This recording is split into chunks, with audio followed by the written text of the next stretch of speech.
بسم اللہ الرحمن الرحیم۔ کروڑوں درود و سلام حضرت محمد صلی اللہ علیہ وسلم پہ اور ان کی آل پہ۔ السلام علیکم محترم ناظرین و سامعین، آج میں اللہ پاک کے نبی حضرت موسیٰ علیہ السلام کا بیان کرنے کے لیے حاضر ہوا ہوں۔ اس ویڈیو میں موسیٰ علیہ السلام کی پیدائش، فرعون کا بچوں کو قتل کروانا، بنی اسرائیل پہ اللہ پاک کے احسانات، موسیٰ علیہ السلام کی اللہ پاک نے کیسے حفاظت فرمائی، یہ سب بتایا جائے گا۔ اس لیے اس ویڈیو کو آخر تک دیکھیے اور مکمل معلومات حاصل کیجیے۔ جس طرح فارس کے بادشاہ کا لقب کسریٰ، روم کے بادشاہ کا قیصر اور حبشہ کے بادشاہ کا لقب نجاشی ہوتا تھا، اسی طرح قبطہ اور عمالقہ قوم سے تعلق رکھنے والے مصر کے بادشاہوں کا لقب فرعون ہوتا تھا۔ حضرت موسیٰ علیہ السلام کے زمانے کے فرعون کا نام ولید بن مصعب بن ریان تھا۔ اس کی عمر 400 سال سے زیادہ ہوئی۔ حضرت موسیٰ علیہ السلام کی ولادت سے پہلے مصر کی سرزمین میں فرعون کا غلبہ تھا اور وہ ظلم و تکبر اور سرکشی میں اس انتہا کو پہنچ گیا کہ اس نے خدائی دعویٰ کر دیا۔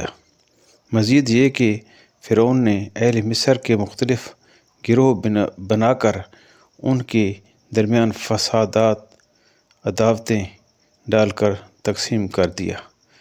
بنی اسرائیل کو اس نے کمزور کر کے اپنا متی و خادم بنا کر رکھا ہوا تھا، اور ان کے ساتھ اس کا سلوک یہ تھا کہ وہ ان کے ہاں پیدا ہونے والے بیٹوں کو ذبح کروا دیتا تھا اور ان کی لڑکیوں کو خدمت گاری کے لیے زندہ چھوڑ دیتا تھا۔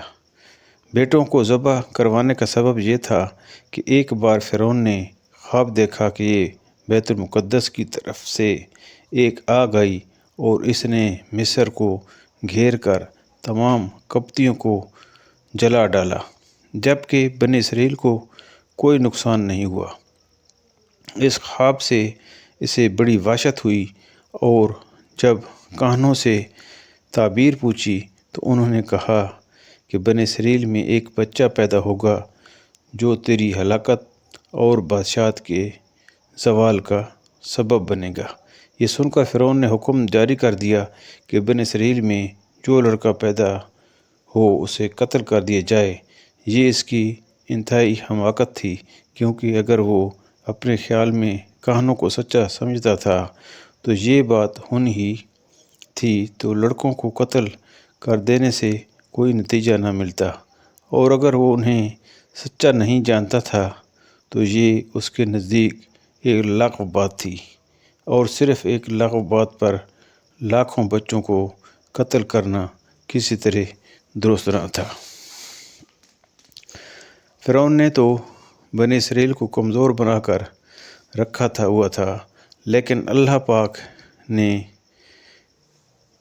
اپنی مرضی شامل نہ تھی کہ وہ بنی اسرائیل کو فرعون کی سختی سے نجات دے کر ان پر بہت سے احسان فرمائے۔ چنانچہ قرآن پاک میں ارشاد فرمایا، بے شک فرعون نے زمین میں تکبر کیا تھا اور اس کے لوگوں کے مختلف گروہ بنا دیے تھے۔ ان میں ایک گروہ بنی اسرائیل کو کمزور کر رکھا تھا، ان کے بیٹوں کو ذبح کرتا اور ان کی عورتوں کو زندہ رکھتا تھا۔ بے شک وہ فسادیوں میں سے تھا، اور ہم چاہتے تھے کہ ان لوگوں پر احسان فرمائیں جنہیں زمین میں کمزور بنایا گیا تھا، اور انہیں پیشوا بنائیں اور انہیں ملک و مال کا وارث بنائیں، اور انہیں زمین میں اقتدار دیں، اور فرعون اور حامان اور ان کے لشکروں کو وہی دکھا دیں جس کا انہیں ان کی طرف سے خطرہ تھا۔ فرعون کا حکم جاری ہونے کے بعد بنی اسرائیل میں پیدا ہونے والے ہر بچے کو فرعونی بڑی بے دردی سے ذبح کر دیتے تھے اور بچی کو کچھ نہ کہتے۔ یہ سلسلہ عرصہ دراز تک جاری رہا اور ہزاروں نومولود بچے موت کی گھاٹ اتار دیے گئے۔ قدرت الہی سے اس قوم کے بوڑھے یک کے بعد دیگرے مرنے لگے۔ یہ دیکھ کر قبطی سردار گھبرا گئے اور فرعون سے کہا کہ ایک طرف بنی اسرائیل میں بوڑھے لوگ مسلسل مر رہے ہیں اور دوسری طرف ان کے بچے بھی قتل کیے جا رہے ہیں۔ اگر یہی صورتحال رہی تو ہمیں خدمت گار کہاں سے ملیں گے؟ اس پر فرعون نے حکم دیا کہ 1 سال بچے قتل کیے جائیں اور 1 سال چھوڑ دیے جائیں۔ چنانچہ جو سال چھوڑنے کا تھا اس میں حضرت ہارون علیہ السلام حضرت موسیٰ علیہ السلام کے بھائی پیدا ہوئے اور قتل کے سال حضرت موسیٰ علیہ السلام کی ولادت ہوئی۔ حضرت موسیٰ علیہ السلام کی والدہ کا نام یوحانز تھا اور آپ لاوی بن یعقوب کی نسل سے تھیں۔ اللہ پاک نے انہیں الہام فرمایا کہ تم حضرت موسیٰ علیہ السلام کو دودھ پلاؤ، اور جب تمہیں یہ خوف لاحق ہو کہ ہمسائے واقف ہو گئے ہیں، وہ شکایت کریں گے اور فرعون اس فرزند کو قتل کرنے کے درپے ہو جائے گا، تو بے خوف و خطر اسے مصر کے دریا نیل میں ڈال دینا اور اس کے ڈوب جانے کا اندیشہ نہ کرنا اور اس کی جدائی کا غم نہ کرنا۔ ہم اسے تیری طرف لوٹا دیں گے اور اسے رسول بنائیں گے۔ سورۃ قصص میں اللہ پاک نے فرمایا، اور ہم نے موسیٰ کی ماں کو الہام فرمایا کہ اسے دودھ پلا، پھر جب تجھے اس پر خوف ہو تو اسے دریا میں ڈال دے اور خوف نہ کر اور غم نہ کر، بے شک ہم اسے تیری طرف پھیر لائیں گے اور اسے رسولوں میں سے بنائیں گے۔ چنانچہ والدہ نے حضرت موسیٰ علیہ السلام کو چند دن دودھ پلایا۔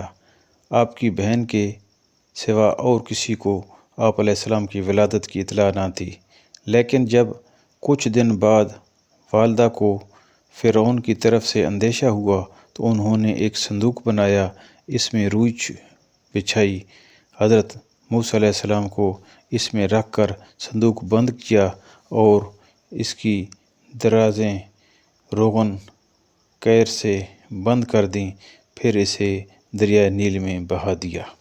حضرت موسیٰ علیہ السلام کی والدہ نے آپ علیہ السلام کی بہن مریم سے کہا، تم صورتحال معلوم کرنے کے لیے اس کے پیچھے چلتی رہو۔ چنانچہ آپ علیہ السلام کی بہن آپ کے پیچھے چلتی رہی اور آپ کو دور سے دیکھتی رہی۔ فرعونیوں کو اس بات کی خبر نہ تھی کہ یہ اس بچے کی بہن ہے اور اس کی نگرانی کر رہی ہے۔ قرآن پاک میں اللہ پاک نے فرمایا، اور اس کی ماں نے اس کی بہن سے کہا، اس کے پیچھے چلی جاؤ، تو وہ بہن اسے دور سے دیکھتی رہی اور ان فرعونیوں کو خبر نہ تھی۔ اس دریا سے ایک بڑی نہر نکل کر فرعون کے محل میں سے گزرتی تھی۔ فرعون اپنی بیوی آسیہ کے ساتھ نہر کے کنارے بیٹھا تھا۔ اس نے نہر میں صندوق آتا دیکھ کر غلاموں اور کنیزوں کو اسے نکالنے کا حکم دیا۔ وہ صندوق نکال کر سامنے لایا گیا اور جب اسے کھولا گیا تو اس میں ایک نورانی شکل کا فرزند، جس کی پیشانی سے وجاہت و اقبال کے آثار نمودار تھے، نظر آیا۔ اسے دیکھتے ہی فرعون کے دل میں اس بچے کی محبت پیدا ہوئی۔ قرآن پاک میں اللہ پاک نے فرمایا، تو اسے فرعون کے گھر والوں نے اٹھا لیا تاکہ وہ ان کے لیے دشمن اور غم بنے، بے شک فرعون اور حامان اور ان کے لشکر خطا کار تھے۔ فرعون کی قوم کے لوگوں نے اسے ورغلایا کہ کہیں یہ وہی بچہ نہ ہو جس کے متعلق خواب دیکھا تھا۔ ان باتوں میں آ کر فرعون نے حضرت موسیٰ علیہ السلام کو قتل کرنے کا ارادہ کر لیا، لیکن فرعون کی بیوی نے کہا، یہ بچہ میری اور تیری آنکھوں کی ٹھنڈک بنے گا، تم اسے قتل نہ کرو، ہو سکتا ہے یہ ہمیں نفع دے یا ہم اسے بیٹا بنا لیں۔ فرعون کی بیوی آسیہ بہت نیک خاتون تھیں، انبیاء کرام علیہ السلام کی نسل سے تھیں، غریبوں اور مسکینوں پر رحم و کرم کرتی تھیں اور انہوں نے فرعون سے یہ بھی کہا کہ یہ بچہ سال بھر سے زیادہ عمر کا معلوم ہوتا ہے اور تو نے اس سال کے اندر پیدا ہونے والے بچوں کے قتل کا حکم دیا۔ اس کے علاوہ معلوم نہیں یہ بچہ دریا میں کس سرزمین سے یہاں آیا ہے، اور تجھے جس بچے سے اندیشہ ہے وہ اسی ملک کے بنی اسرائیل سے بتایا گیا ہے، لہٰذا تم اسے قتل نہ کرو۔ آسیہ کی یہ بات ان لوگوں نے مان لی اور قتل سے باز آ گئے۔ یہ ویڈیو کافی لمبی ہو گئی ہے، اگلی ویڈیو میں مزید بتایا جائے گا۔ اللہ پاک میری، میرے والدین اور ساری امت کی بے حد بخشش فرمائے، آمین ثم آمین۔